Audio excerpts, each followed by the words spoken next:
The year was 1963 and Napa County had yet to become a tourist trap of wine and congested city streets. The population, an estimated 22,000, was predominantly white, working-class families. Parents allowed their children to walk to school and play outside unsupervised, and children lived without fear of kidnapping, as the potential dangers posed by the predatory sex offender had yet to enter public awareness. In March 1963, the Heskett family lived at 2309 Main Street. Marvin Heskett, at home recovering from his second heart attack, worked as a salesperson while wife Dorothy stayed at home and cared for their 9 children ranging in age from 17 years to 5 months. Doreen disappears. Monday, March 25, 1963, was a routine day of school and play for 5-year-old Doreen Heskett. Dressed in a turquoise blue jumper with red decorative stitching on the shoulder straps, a white blouse, stockings, and blue tennis shoes, she walked with her siblings approximately 1/2 mile to Lincoln Elementary School for her morning kindergarten class. When class recessed at 11:30 a.m., the little blue-eyed blonde returned home to eat lunch with her mother and younger siblings. Fellow classmate Linda Ford arrived at the Heskett residence shortly before 2 p.m. to play with her new friend. With her husband out of town, Dorothy left her eldest son and daughter in charge of the younger children while she visited the grocery store. When Dorothy returned, Doreen immediately approached her mother with the request to walk to Linda's house. Assuming Linda Ford lived nearby, Dorothy granted Doreen permission. Unbeknownst to Dorothy, the Fords had recently moved to a new home on Sherman Avenue, approximately 1 mile to the north of the Heskett residence. The girls set off for the Ford residence. At 4 p.m., Linda rode her bicycle with the smaller Doreen seated behind her. The most likely route taken by the girls would have been north down Main Street, left at the corner of Main and Pueblo Avenue, right at Pueblo and Jefferson Street, north down Jefferson to the first street on the left, Sheridan Drive, and left onto Sherman Avenue. It probably took the girls 15 minutes to reach Sherman. Mrs. Ford cut the play date short and asked her daughter to escort Doreen home at 4:40 p.m. Instead of walking Doreen home as her mother had requested, Linda parted company with her friend at the intersection of Jefferson and Pueblo. At the time, Jefferson Street was a major thoroughfare of the city. Then only a two-way street, it stretched approximately 5 miles in a straight line north from Trower Avenue to just beyond the intersection of West Imola to the south, where it ended at Earl Stewart's pasture. When Doreen continued walking south on Jefferson, instead of east down Pueblo to Main, Linda called out to her friend that she was walking in the wrong direction. Doreen replied that she wanted to go that way and proceeded to walk south, past the Union Oil Bulk gasoline plant toward Napa Union High School. As dinner time approached, Dorothy Heskett realized that Doreen had yet to return home. At 5 p.m., she began searching her Main Street neighborhood, expecting to see Doreen in front of a house playing with Linda. 2 hours later, unable to find Doreen, she returned home to report her daughter missing to police. The Napa Police Department logged her call at 7:15 p.m. After a search of the Heskett residence, responding officers ordered a door-to-door canvass of the neighborhood. Without a clue to the child's whereabouts, Chief of Police Sherwood Monk contacted the Marin County Sheriff's Department to request bloodhound assistance. In recent years, Deputy Michael McLean and his personally trained scent hounds had garnered media attention due to their high success rate of locating murdered and missing persons in the North Bay. An hour and a half after receiving Monk's call, Deputy McLean and his bloodhound Brandy were in Napa. The bloodhound picked up Doreen's scent outside the Ford residence and followed it south down Jefferson to the crossing signal located in front of Napa Union High School. There the trail came to an abrupt end. Chief Monk informed the local sheriff's office and California Highway Patrol unit that he had a possible abduction. An all-points bulletin broadcast from the Napa Police Department and Napa County Sheriff's Office catapulted the case to a statewide effort by law enforcement. Police departments in neighboring states and major cities received a poster bearing a photograph and description of the missing child. Chief Monk kept Doreen in the public eye by asking newspapers to publish her photo and description with instructions for readers to clip the article for future reference. Television and radio also featured news coverage of the search, informing neighboring counties of the urgency of the situation. Thousands of citizens of Napa and surrounding counties contributed to the search. Local service stations donated gasoline and oil to over so radio-equipped cars patrolling the streets. Homemakers provided hot meals to the volunteers at search. headquarters, and offered babysitting services to the mothers volunteering in the search. For 5 days, county and state agencies aided police in widening the search, eventually covering 100 square miles. While off-duty law enforcement officers and firefighters from other jurisdictions volunteered their time to the foot search, city crews accessed wells, septic tanks, and sewer mains. Military personnel from Hamilton and Travis Air Force bases scoured fields while their helicopters conducted aerial searches. Theories as to what became of Doreen differed among local law enforcement agencies. After 2 days without a ransom demand, Chief Monk ruled out the possibility that monetary gain was the motive behind the kidnapping and ordered his officers to question the nearly 100 sex offenders residing within the county. Officers with the sheriff's department were of the opinion that Doreen was still in the area, injured from a fall into a hole or a well. While Chief Monk alerted surrounding agencies to be on the lookout for his kidnapped victim, Sheriff Clausen used the local media to direct citizens to search their properties for the missing child. As for Marvin and Dorothy Heskett, they too preferred to believe that their daughter was alive, perhaps not wanting to acknowledge the latest theory that a sex offender responsible for her daughter's disappearance. Dorothy had conceived a scenario in which a childless woman had abducted Doreen to raise as her own. Marvin, on the other hand, trusted the intuition of Chief Monk and thought his daughter's willingness to talk to people might have contributed to her abduction. While both parents had cautioned Doreen not to talk to strangers, and if one should offer her a ride, to go to the nearest house and ask for help, the little girl had remained trustful and friendly. Napans were fearful. Prior to the disappearance of Doreen, the community was virtually unaware of the prevalence of child molestation by strangers. The local newspaper would occasionally print an article announcing the arrest or conviction of a man accused of child molestation, but most often than not, such persons escaped the glare of the media. That all changed when Doreen disappeared. Front-page articles in the Napa Register alerted residents to the perverts in their midst by including the name, occupation, and address of every arrestee accused of child molestation. In Napa County Sheriff's Office, while the majority proved false, 3 reports from local citizens claiming to have seen Doreen on Jefferson Street that fateful afternoon proved useful to police. The distribution manager of the Union Oil Bulk gasoline plant reported seeing a little blonde girl walking south on Jefferson. He recalled hearing another little girl yell to her friend that she was walking in the wrong direction. During the second day of the search, a woman reported seeing a girl fitting the description of Doreen standing near the traffic signal in front of the Napa Union High School campus late Monday afternoon. She saw the girl run away from the street toward the school, as if scared by the traffic. A third sighting placed Doreen 3 miles south of the high school. Several young men employed at the service stations located at the intersection of Jefferson and Imola Avenue reported seeing a young girl run across busy Imola at 5:45 p.m. The young men all described the child as blonde-haired and wearing a blue dress with matching suspenders. They lost sight of the girl after she ran toward the River Park Estates construction barricade located at the end of South Jefferson. In case Doreen had wandered into one of the fields between South Jefferson and the Napa River, Chief Monk ordered another foot search of the area. To rule out the possibility that Doreen reached the water and drowned, local scuba divers checked the river and sloughs. Days later, Undersheriff Gardner joined Hamilton AFB aviators for a low survey of the housing development and surrounding fields. Described by the Oakland Tribune as one of the most massive hunts ever staged in California, the 5-day search concluded on Saturday, March 30, 1963. An estimated 3,000 people volunteered that day, making it the most dramatic attempt to find a child in Napa history, according to the evening edition of the Napa Register. At NIG, volunteers assembled in the grandstands behind the National Guard Armory, where Undersheriff Gardner thanked them for their tireless search efforts and donations to the KVON Reward Fund that had exceeded $5,000. Investigating a case without leads. Desperate to find that one critical clue that would break the case, Chief Monk reached out to the State Department's Bureau of Criminal Identification and Investigation, CII, in Sacramento to request the assistance of an investigator skilled in kidnap and missing person cases.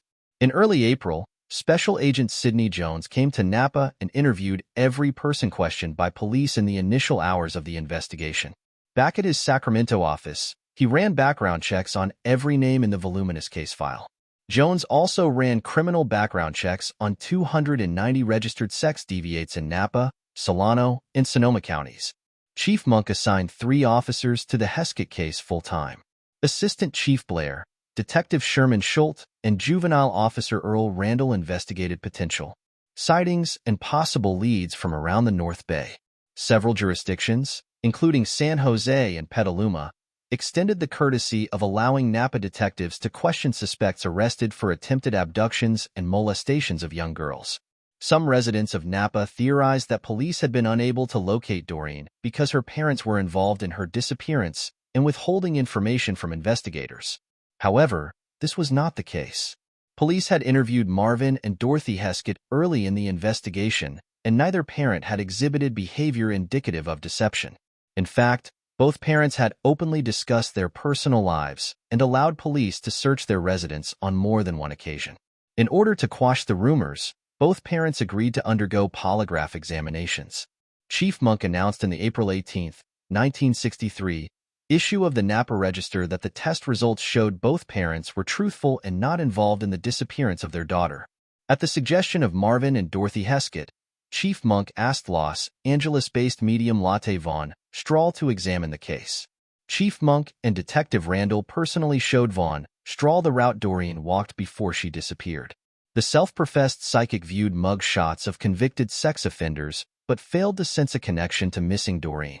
Before she left Napa, Vaughn Strahl visited the Heskett home where she received a photo and lock of Doreen's hair to aid her psychic investigation. Desperate to know what became of their daughter, the Hesketts made a public plea to her abductor in the September 16, 1963, issue of the Napa Register. Written by Marvin Heskett, the statement addressed the pain that his family had endured in the past 6 months as they imagined Doreen murdered and abandoned in some remote low. The family did not wish any vengeance upon the person responsible. Their only wish was to recover the remains of their family member for a proper burial. While their public plea did not result in its intended outcome, the Hesketts did receive several letters of encouragement from concerned citizens. Remains recovered. On the morning of Thursday, November 21, 1963, Earl Stewart stumbled across the skeletal remains of a child in his South Napa cow pasture. Police were baffled by the location as they had paid particular attention to the field due to its proximity to the South Jefferson/Emola intersection, the last location of a possible sighting of Doreen. Under-Sheriff Gardner had participated in an aerial search of the field while law enforcement officers and volunteers had combed the field on 3 separate occasions. During their initial observation of the remains, investigators noticed some important details. There was a gaping hole in the skull. The missing portion lay about a foot from the body. The body was face down, the right arm under the body, the left arm outstretched with the hand clasped together. Despite the advanced decomposition of the body, the clothing was intact and only slightly faded. Investigators theorized Doreen was the victim of a sex crime as the child's panties were pulled down to her knees. Missing were Doreen's stockings and tennis shoes. Various specialists examined the remains throughout the next 8 months. First, Napa pathologist Houghton Gifford and coroner Charles E. Burchell studied the bones at the pathology lab at Queen of the Valley Hospital. Gifford found the condition of the remains consistent with a body exposed to the elements for 8 months, the length of time Doreen was missing. At the request of Napa County District Attorney James D. Boitano, renowned criminologist Dr. Paul L. Kirk assisted police in the investigation. As head of the criminology department at the University of California at Berkeley, Kirk had extensive experience in forensic science and microscopy. Prime suspect. Confident that Doreen was murdered, Chief Monk focused on the likeliest of suspects, adult male sex offenders with a predilection for female children. Since their initial questioning of local registered sex offenders in April, police investigators had regarded 6 as possible suspects. One particular suspect, Claude Ray Jr., eventually became the prime suspect. Ray had a history of molesting prepubescent female children. In 1957, he served a 1-year sentence in county jail for committing a lewd and lascivious act upon a 7-year-old girl. During the course of the investigation, police discovered information that placed the convicted pedophile in close proximity to Doreen Heskett. At the time of Doreen's disappearance, Ray worked as a laborer on the Gisletta Ranch, property that adjoined that of Earl Stewart. The Ray family resided in a small house on Lincoln Avenue, within sight of Napa Union High School and 3 blocks from the Heskett family. Due to their residential location, the Ray children attended Lincoln Elementary School, the youngest daughter a classmate of Doreen. Questioned within 48 hours of the abduction, Ray provided an alibi that Assistant Chief of Police Jack Blair was unable to disprove. 8 months later, when police recovered the remains of Doreen Heskett, Ray was again brought into the police department for questioning. Repeating his earlier alibi, Ray failed to convince Detective Earl Randall of his innocence. Unable to make an arrest without an eyewitness account, or PHYI-1, evidence that tied Ray to the abduction or murder of Doreen, Detective Randall was forced to cut his suspect loose, ruled a homicide. The year 1964 brought disappointing news for investigators. In late March, a year after Doreen's disappearance, D.A. Boitano officially announced that the examinations, as conducted by criminologist Dr. Paul L. Kirk and pathologist Dr. Houghton Gifford, were inconclusive. The badly decomposed condition of the body made it impossible to determine if the fractures present in many of the bones had resulted prior to death or as a result of trampling by the cattle that grazed in the field. Kirk theorized that the discovery of the body 3 miles from the location where Doreen was last seen, coupled with the position of her underwear, were indicative of foul play. In his final assessment of the case, Kirk determined the cause of death as homicide. The final ruling in the matter of how Doreen Heskett met her death came in August. Before a panel of 9 jurors, investigators outlined the circumstances of Doreen's disappearance and the eventual recovery of her remains 8 months later. Information gleaned from the autopsy revealed a perimortem, at or near the time of death, injury to the jaw. Jurors officially ruled the death of 5-year-old Doreen Heskett a homicide. A suspect kills. On the morning of Monday, October 4, 1965, Claude Ray Jr. drove to the Mendocino coast with his 2 youngest daughters, 9-year-old Jeanette and 7-year-old Renee. Estranged from his wife, Ray had offered to drive the girls to school in order to spend some time with them. Despite her husband's recent threats to kill the children if she followed through with divorce proceedings, Mrs. Ray allowed her 2 youngest daughters to leave with their father that morning. When the school called to inform her of the absences, Mrs. Ray chose not to call police until she spoke with her husband. When Ray arrived at his wife's apartment later that afternoon, he claimed that he had dropped both girls off at school that morning and then proceeded to drive to Mendocino to inquire about a job. Mrs. Ray then phoned police to report her 2 daughters missing. When Detective Sergeant Earl Randall responded to the call, he immediately recognized Claude Ray Jr. as the prime suspect in the Heskett case.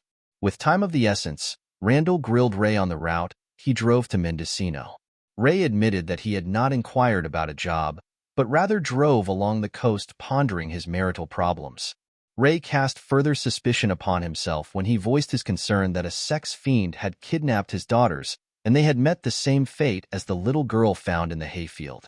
That afternoon, 24 deputy sheriffs and volunteers aided police in a search of the area surrounding Westwood Elementary School. Napa Police Department broadcasted an all-points bulletin to police agencies throughout California. Randall informed law enforcement in Mendocino County that 2 Napa girls were missing and possibly met with foul play in their jurisdiction. Mendocino County Sheriff's Office immediately launched its own search of the area Claude Ray claimed to have driven on October 4th. On October 10th, 6 days after the girls disappeared, a man out scouting seashells with his family discovered the body of Renee Ray at Schooner Gulch, 2 miles south of Point Arena in Mendocino County. The body was clothed in a pink sweater and wool jumper.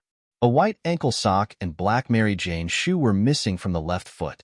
Also missing were the child's white cotton underpants.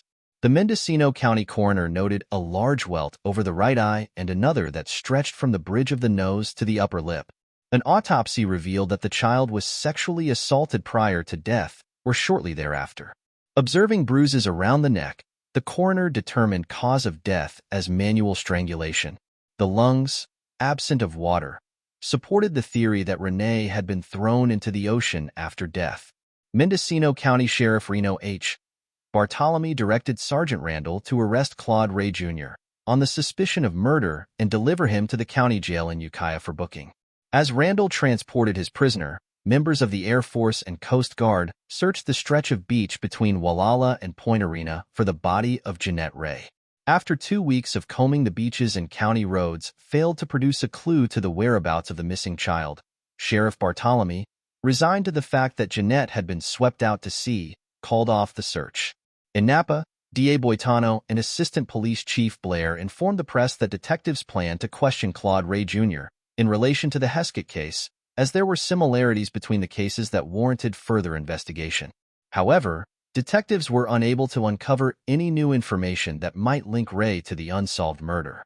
Ray sentenced to life in prison. Mendocino County Superior Court found Claude Ray Jr. guilty of the first-degree murder of his daughter, Renee, on January 27, 1966.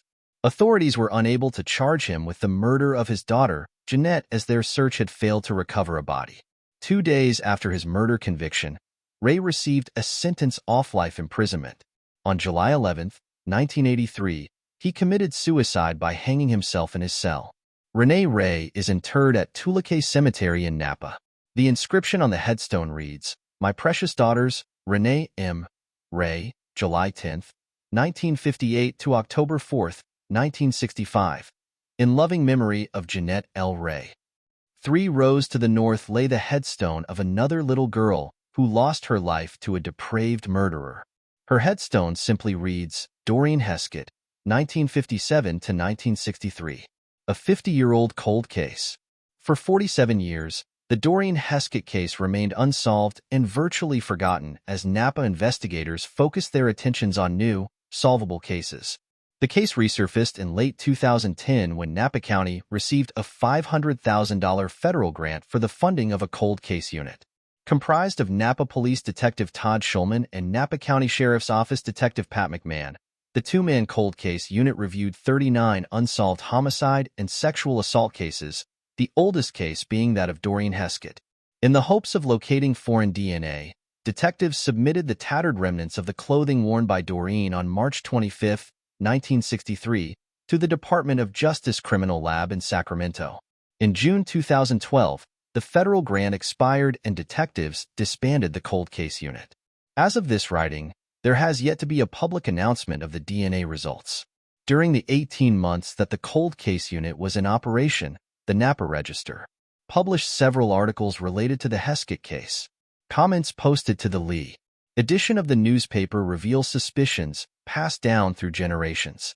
Napans who were children during the time of Doreen's disappearance revealed an old rumor that the good old boys of Napa had concealed the crime. Other comments addressed the long-standing question of whether searchers could have failed to locate the body in the hay-covered field, or whether someone familiar with the property had placed the remains there much later. These suspicions are still evident today 50 years after Doreen Heskett tragically lost her life to a vicious child murderer who then dumped her in a cow pasture.